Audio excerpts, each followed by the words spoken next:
बम बम बोले दोस्तों। मैं एक जिम ट्रेनर थी, पर मेरे मम्मी पापा को मेरा ये काम पसंद नहीं था।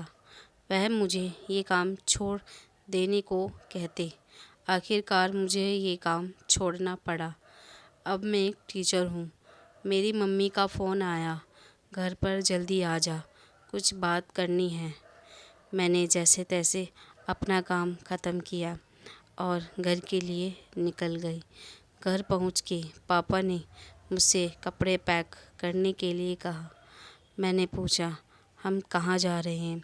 पापा ने बताया, हम देहरादून जा रहे हैं, वहाँ तेरे चाचा की लड़की की शादी है।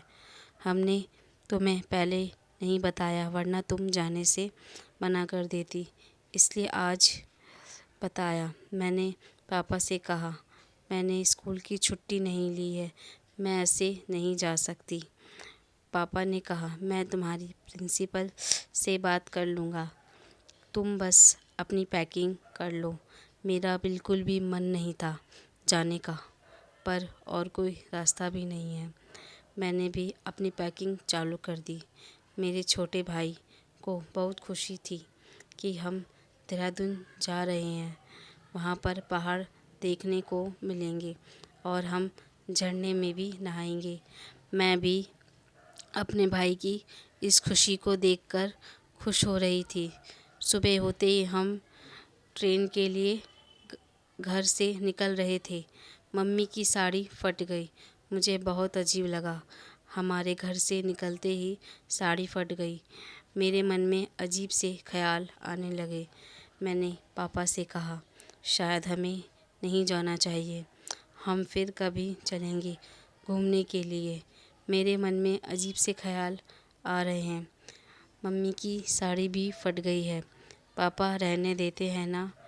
पर पापा ने मेरी एक ना सुनी, मानो जैसे कि उन्होंने ठान रखा है कि हम ज़रूर जाएंगे। मैंने पापा की हर बात मानी, पर यह बात मानने का मेरा दिल नहीं कर रहा था। थोड़ी देर बाद हम स्टेशन के लिए निकल गए। स्टेशन पर पहुंचकर मम्मी पापा टिकट के लिए काउंटर पर चले गए। सामान मेरे पास ही था। मेरे भाई ने पानी के लिए स्टेशन पर शोर मचा दिया। मैंने जैसे तैसे उसे चुप कराया और पानी की टंकी के पास ले आई। अविनाश पानी पी ही रहा था कि मेरा फ़ोन बजा और मैं बात करते करते आगे बढ़ गई।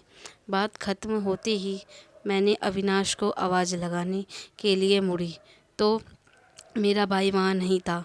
मैंने कई बार आवाज़ लगाई, पर उसने कोई जवाब नहीं दिया। पहले मुझे लगा कि वो मुझसे छुप रहा है। मैं भी वहाँ पर चुप खड़ी हो गई, पर कोई जवाब नहीं आया।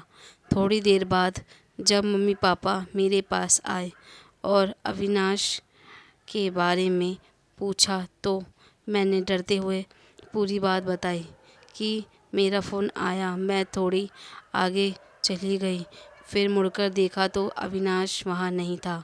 मेरे पापा मम्मी बहुत बुरी तरह से घबरा गए। हमने पूरे स्टेशन पर पता कर लिया, पर मेरा भाई कहीं नहीं मिला। मेरे पापा मम्मी की तो रो रो कर बुरी हालत हो गई। मुझे ऐसा लग रहा था कि ये सारी गलती मेरी है। मेरी वजह से आज मेरा भाई हमारे बीच नहीं है। मैंने पापा मम्मी से प्रॉमिस किया कि मैं अविनाश को लेकर आऊँगी। फिर मैंने देखा कि स्टेशन पर कैमरे लगे हैं। हम स्टेशन पर ही पुलिस चौकी पहुँचे।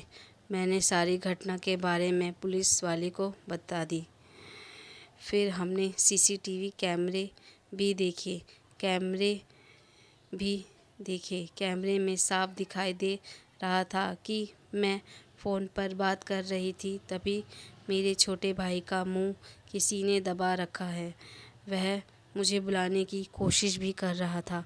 तभी वहाँ पर दूसरा आदमी आता है और अविनाश को कुछ सूंघा देता है, जिसके कारण वह वहीं बेहोश हो जाता है। ये सब देखकर मेरे रोंगटे खड़े हो गए। मेरे भाई पर क्या बीती होगी, वो तो अभी 6 साल का है। मैं सोच ही रही थी कि पुलिस वाले वहाँ पर आ गए और हमें बताया कि ये जो आपके भाई को ले जा रहा है वह तात्या के आदमी हैं। मैंने पूछा, कौन तात्या? वह बोले, माफिया गुंडा। वो कभी भी कहीं से भी किसी भी बच्चे को उठा लेता है। उसे किसी का खौफ नहीं है। तात्या एक हैवान दरिंदा है। हम भी उसके इलाके में नहीं जाते। मैंने पुलिस से पूछा, तो क्या आप इस डर से हमारी मदद नहीं करेंगे? पुलिस ने मना कर दिया। मेरी मम्मी उनकी यह बात सुनकर बेहोश हो गई और पापा तो जैसे अपने होशो हवास में ही नहीं थे। मैंने पापा मम्मी को वहीं पुलिस स्टेशन पर बैठा दिया और पुलिस से उनका ख्याल रखने को बोला। पुलिस वाले बोले, तुम कहाँ जा रही हो? मैंने कहा, आपने तो मदद करने से मना कर दिया, अब मुझे ही कुछ करना होगा। पुलिस वालों ने मुझे वहाँ जाने से मना किया। वह समझ गए थे मैं कहाँ जा रही हूँ, पर मैंने उनकी एक ना सुनी। मानो जैसे अपने परिवार की रक्षा मुझे ही करनी है। मैं फिर स्टेशन पर आई और जिस पुलिस वाले ने मेरे भाई को ले जाते देखा, मैं भी उसी रास्ते पर चली गई। मुझे बहुत डर लग रहा था, पर कोई शक्ति थी जो मुझे वहाँ खींच रही थी। मैंने रास्ते में एक मंदिर देखा। वह काली माँ का मंदिर था। मैंने वहाँ हाथ जोड़े और उनका आशीर्वाद लेकर वहाँ से आगे बढ़ी। तभी थोड़ी दूर मुझे एक आदमी मिला। मैंने उससे पूछा कि तुम तात्या को जानते हो? वह कहाँ मिलेगा? उसने कुछ नहीं बोला, बस हाथ का इशारा सीधी तरफ कर दिया। मैं फिर आगे बढ़ी। थोड़ी दूर मुझे एक झुग्गी दिखी। मैं वहाँ जैसे पहुँची, वह जगह खाली थी। मैंने वहाँ पर आवाज़ लगाई तो सामने से कई सारे आदमी आ गए। मैंने उनसे पूछा कि मेरा भाई कहाँ है, जिसे तुम अभी स्टेशन पर से उठा कर लाए हो? वहाँ से एक आदमी बोला, तेरा भाई अब तुझे नहीं मिलेगा, तू भी जा यहाँ से, वरना अच्छा नहीं होगा। मैंने कहा, तुम में से तात्या कौन है? मुझे उससे ही बात करनी है। मुझे डर तो बहुत लग रहा था, पर मेरी आत्मशक्ति ही मेरे अंदर का डर ख़त्म कर रही थी। फिर तात्या आया। मैंने कहा, मेरा भाई मुझे वापस कर दे, वरना अच्छा नहीं होगा। तात्या बोला, जहाँ पुलिस वाले भी नहीं आते वहाँ पर तू आके तात्या को धमकी दे रही है। मुझे बहुत अच्छा लगा कि एक लड़की मुझे ललकार रही है, पर जा, तुझे तेरा भाई नहीं मिलेगा, हमने उसे मार डाला है। मैंने जब यह बात सुनी तो मेरे पैरों के नीचे से ज़मीन खिसक गई। मुझे समझ नहीं आ रहा है कि अब मैं क्या करूं। फिर मुझे याद आया कि मेरे भाई के पास एक इलेक्ट्रॉनिक वॉच है जिसमें वह कॉल आने पर कॉल काट देता था। अगर वो ज़िंदा है तो वह फिर से कॉल काटेगा। मैंने उसे कॉल किया और उसने कॉल काट दिया। इसका मतलब मेरा भाई अभी ज़िंदा है। मैंने फिर से तात्या को आवाज़ लगाई। तात्या फिर बोला, तुझे अपनी ज़िंदगी प्यारी नहीं है? मैं बोली, तुम झूठ बोल रहा है, मेरा भाई अभी ज़िंदा है। सीधे तरीके से मेरा भाई मुझे लौटा दे। तात्या को गुस्सा आ गया। वो मेरी तरफ तलवार लेकर भागा। उसके आदमी भी मेरी तरफ भागे। मेरे पास में ही एक दराती पड़ी थी, मैंने भी वो उठा ली। मैं भी उसकी तरफ भागी, मानो जैसे मुझ में काली आ गई हो। मुझे मरने का खौफ नहीं था, बस मुझे अपने भाई को बचाना था किसी भी हालत में। जैसे ही वो मेरी तरफ आ रहे थे, मैंने दूर से ही हमला कर उसे जख्मी कर दिया। एक हाथ में दराती और एक हाथ से पकड़कर मारती चली जा रही थी, मानो जैसे जिम में जो ट्रेनिंग देती थी आज वो काम आ रही थी। एक एक कर के सब मारे गए, मैं भी जख्मी हो गई। फिर से मैं अपने भाई को ढूंढने लगी। जब मैं उस झोपड़ी में पहुंची, वह खाली थी, पर नीचे ज़मीन में से आवाज़ आ रही थी। मैंने थोड़ा ज़ोर लगाया तो वह ज़मीन नहीं, लकड़ी थी, वह टूट गई थी। उसमें एक सुरंग बनी थी। मैं उसके अंदर गई। मैंने अंदर जाकर देखा कि वहाँ पर बहुत सारे बच्चे थे। किसी के हाथ नहीं तो किसी की आंखें नहीं, किसी के पैर नहीं। मैंने उनसे पूछा कि आप यहाँ पर क्या कर रहे हो? उन्होंने कहा, हम यहाँ पर रहते हैं और सुबह हम सब भीख मांगते हैं। इन लोगों ने ही हमारा ये हाल किया है। फिर मैंने अपने भाई के बारे में पूछा कि अभी अभी यहाँ पर एक बच्चा लाया गया है, वो कहाँ है? तभी मुझे पीछे से आवाज़ आई कि मैं यहाँ हूँ। मैंने जैसे ही अपने भाई को देखा तो मैं ज़ोरों से रोने लगी और वह भी मेरे पास आकर रोने लगा। वह बोला, अगर दीदी तुम नहीं आती तो यह मेरी आंखें निकाल लेते। मैं अपने भाई से बोली, जब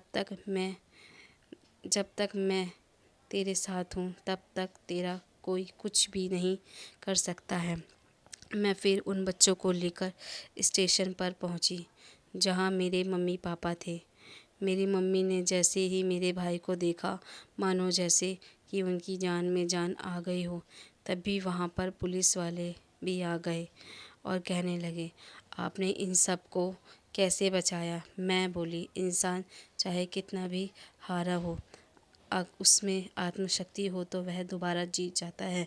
जो काम आपको करना चाहिए था वो एक आम लड़की ने कर दिया। अब बस आप इन सब बच्चों को उनके माता पिता के पास पहुंचा देना। तभी पापा बोले, तुम में इतनी शक्ति कैसे आ गई? मैं पापा से बोली, जिस काम के लिए आप मुझे मना करते थे आज वही अपने परिवार के काम आई है। मैंने हज़ारों लोगों को जिम ट्रेनिंग दी है, जिसमें कोई बॉडी बिल्डर या पहलवान बने हैं। मैं आपकी बेटी उन दो की एक कॉपी हूँ, तभी मैं उन गुंडों को हरा पाई। मैं किसी भी आदमी से कम नहीं हूँ और ताकत में तो बिल्कुल नहीं। पर वहाँ पर खड़े पुलिस वाले हमारी बातें सुन रहे थे। वह बोला, मैडम यह सब तो हमें भी ट्रेनिंग में सिखाया जाता है, पर हम अपने बीवी बच्चों को खोने से डरते हैं। मैंने कहा, आप इतने सारे हो, आपके पास पिस्तौल भी है, चलाने की आज़ादी भी है। अगर आप ही लोग डरने लगे तो आम पब्लिक कहाँ जाएगी, मदद मांगेगी? तात्या जैसे लोगों को तो और बढ़ावा मिलेगा। अगर आप सब एक हो जाओ तो वह आपके आगे कुछ भी नहीं है। सब आत्मशक्ति का खेल है। वरना मेरी जगह आप तात्या को मारते और इन बच्चों को भी अपने शरीर के अंग नहीं खोने पड़ते।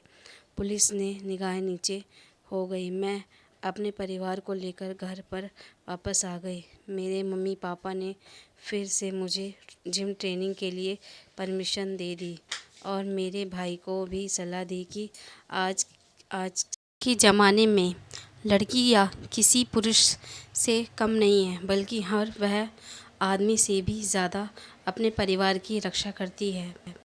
मैं अनीता आपसे विदा लेती हूँ। फिर मिलेंगे अगली कहानी में। धन्यवाद।